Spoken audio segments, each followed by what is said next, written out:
13वां अध्याय। महर्षि मेधा ने कहा, हे राजन, इस प्रकार देवी के उत्तम महात्म्य का वर्णन मैंने तुमको सुनाया। जगत को धारण करने वाली इस देवी का ऐसा ही प्रभाव है। वही देवी ज्ञान के देने वाली और भगवान विष्णु की इस माया के प्रभाव से तुम और यह वैश्य तथा अन्य विवेकी जन मोहित होते हैं और भविष्य में मोहित होंगे। हे राजन, तुम इसी परमेश्वरी के शरण में जाओ। वही भगवती आराधना करने पर मनुष्य को भोग, स्वर्ग तथा मोक्ष प्रदान करती है। मार्कंडेय जी ने महामहर्षि मेधा की यह बात सुनकर राजा सूरथ ने उन उग्र व्रत वाले ऋषि को प्रणाम किया और राज्य के छिन जाने के कारण उनके मन में अत्यंत ग्लानि हुई और वह राजा तथा वैश्य तपस्या के लिए वन को चले गए और नदी के तट पर आसन लगाकर भगवती के दर्शनों के लिए तपस्या करने लगे। दोनों ने नदी के तट पर देवी की मूर्ति बनाई और पुष्प, धूप, दीप तथा हवन द्वारा उसका पूजन करने लगे। पहले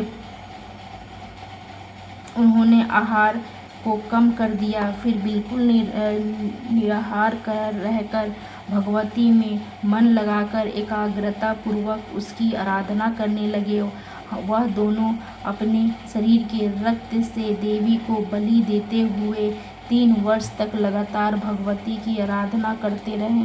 3 वर्ष के पश्चात जगत का पालन करने वाली चंडिका ने उनको प्रत्यक्ष दर्शन देकर कहा, देवी बोली, हे राजन तथा अपने कुल को प्रसन्न करने वाले वैश्य, तुम जिस वर की इच्छा करते हो वह मुझसे मांगो, वह वर मैं तुमको दूंगी, क्योंकि मैं तुम पर अत्यंत प्रसन्न हूँ। मार्कंडेय जी कहते हैं, यह सुन राजा ने अगले जन्म में नष्ट न होने वाला अखंड राज्य और इस जन्म में बलपूर्वक अपने शत्रुओं को नष्ट करने के पश्चात अपना पुनः राज्य प्राप्त करने के लिए भगवती से वरदान मांगा। और वैश्य ने भी, जिसका चित्त संसार की ओर से विरक्त हो चुका था, अतः भगवती ने अपनी ममता तथा अहंकार रूप आसक्ति को नष्ट कर देने वाले ज्ञान को देने के लिए कहा। देवी ने कहा, हे राजन, तुम शीघ्र ही अपने शत्रुओं को मारकर पुनः अपना राज प्राप्त कर लोगे। तुम्हारा